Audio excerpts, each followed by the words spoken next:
Alors aujourd'hui, je suis sur un tracteur Steyr 6175 qui est prééquipé.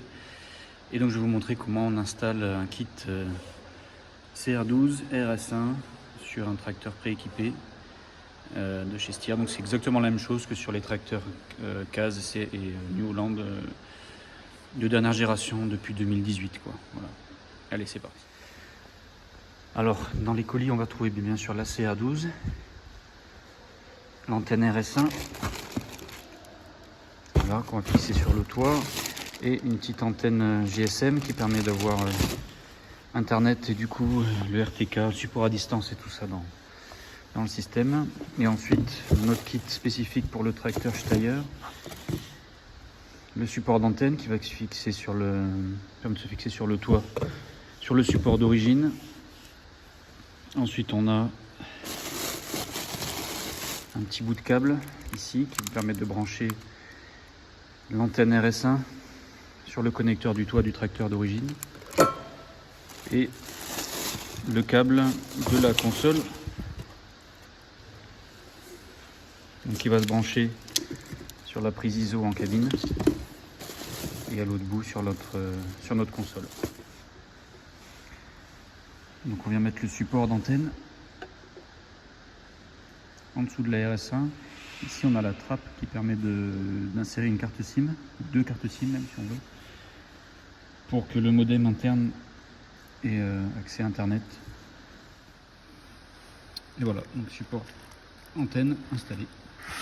Il n'y a plus qu'à fixer sur le toit, c'est parti. Alors voilà, sur le toit, mais du coup on va retrouver le support existant d'origine et on va pouvoir mettre notre antenne dessus directement.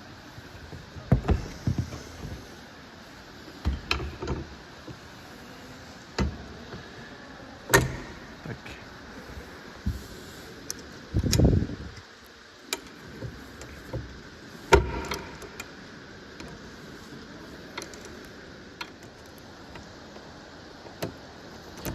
Ok, c'est bon. Hop. Donc là, tac. On verrouille.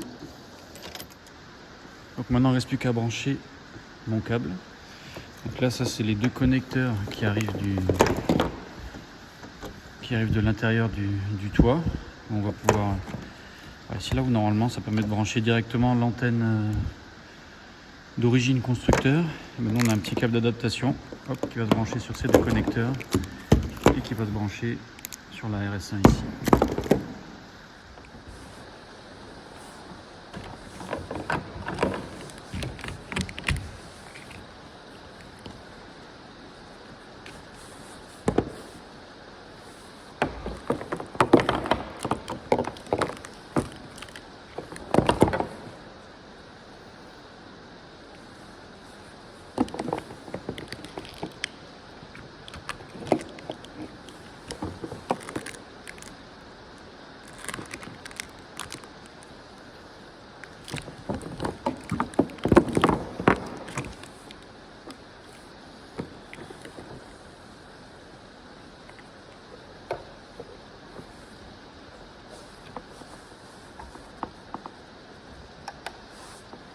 Il clique, on est bon. Hop.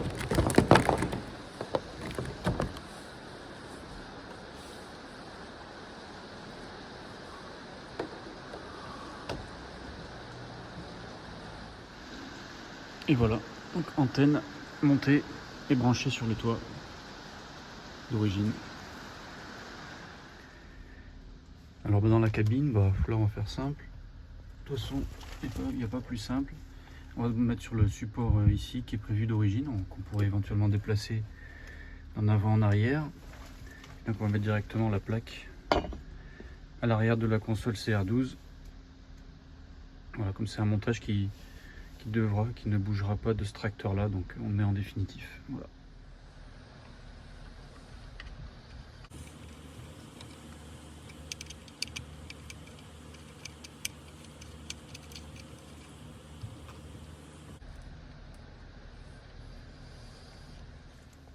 Voilà, donc le support est installé. Maintenant, je vais brancher le câble d'Alim, le câble de la console, une prise d'alimentation, tac, ici, et un buscan ici. Donc un buscan Isobus, ce qui fait qu'on va récupérer toutes les infos Isobus du tracteur et faire transiter la communication avec notre antenne sur le toit par l'Isobus. Voilà, donc il y a juste ça, et puis maintenant sur la prise ISO InCab. Console fixée. Maintenant donc j'ai mon câble console, tac, ici, que je vais venir brancher sur la prise ISO en cabine ici. Hop, donc on récupère tout par ici. Donc on me dirait oui, bah c'est bien, mais quand on veut brancher un joystick ou un écran externe en plus, comment on fait? Et ben c'est simple, ici on a du coup une nouvelle prise ISO InCab qui permet de brancher. Donc là il y a un bouchon à la place, mais on branche dessus un joystick, un troisième écran parce qu'il convient déjà dans le tracteur, ou quel que soit ce on peut rebrancher des choses sur la nouvelle prise ISO InCab qui est en fait toujours disponible finalement. Et puis on a une prise d'alimentation pour avoir un 12 volts permanent, tac, qu'on va brancher ici.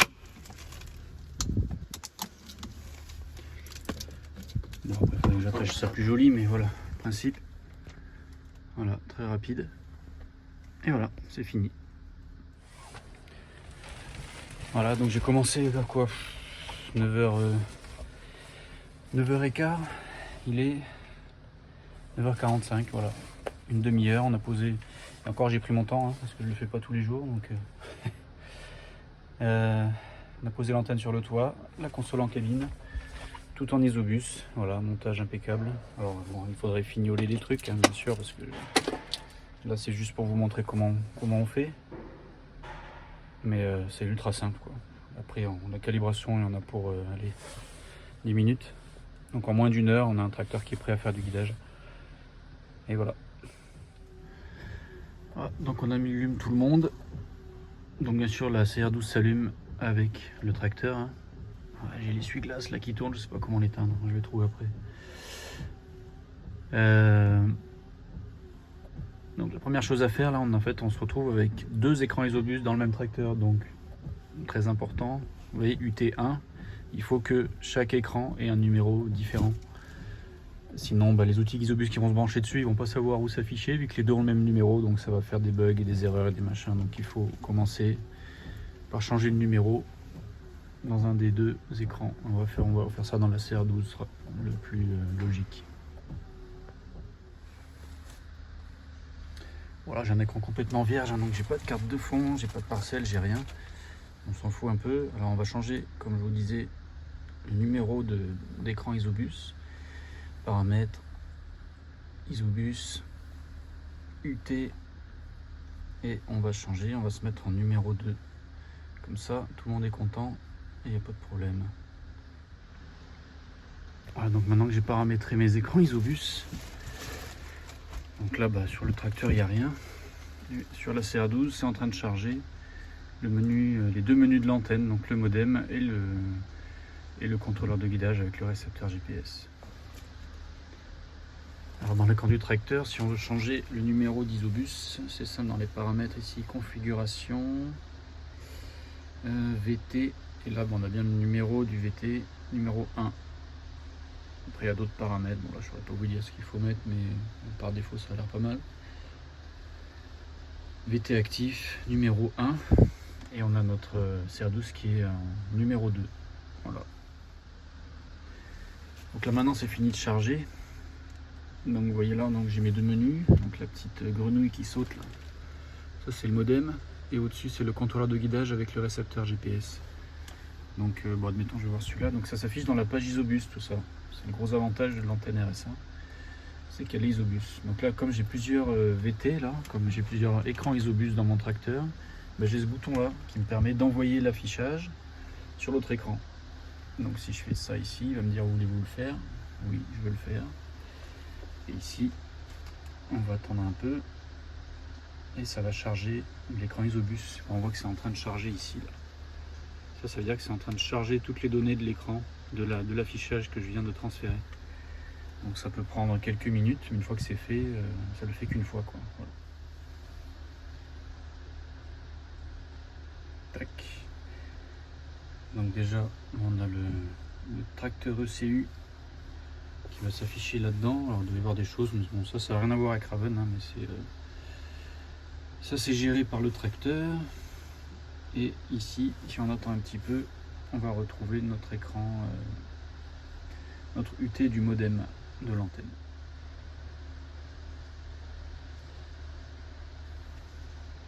Tiens, ben voilà, là j'ai mon UT du modem qui est arrivé. Je clique dessus, donc je retrouve mon menu comme je l'avais sur la CR12 en fait. Donc j'affiche ça où je veux. Et ici j'ai toujours mon bouton pour transférer d'un écran à l'autre. Tac, je valide et hop, ça revient ici. Donc c'est ultra simple, ultra intégré. Après là on va paramétrer le guidage, on va tester tout ça.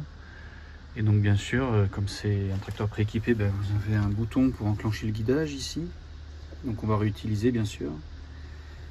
Et donc on peut lier aux gestions de fourrière, toutes ces fonctions là du tracteur. Donc c'est vraiment comme si le GPS était monté d'origine, hein. Donc avec toujours le même avantage, c'est que vous allez pouvoir utiliser la CR12 et la RS1 sur un autre tracteur qui serait monté en hydraulique, en électrique ou une autre marque avec un prééquipé. Enfin voilà, c'est ultra universel et ça permet aussi surtout de conserver son système de guidage quand on change de tracteur, pour conserver les lignes, les tours de champ, pas besoin de tout refaire à chaque fois qu'on change de tracteur. Alors c'est sûr qu'on ne change pas tous les ans, hein, mais c'est toujours embêtant de tout recréer à chaque fois qu'on a besoin qu'on renouvelle un tracteur par exemple. Voilà, donc montage terminé. Vous avez vu la simplicité du système sur un tracteur prééquipé. Et puis tracteur calibré, prêt à partir. Donc voilà. Allez, à bientôt.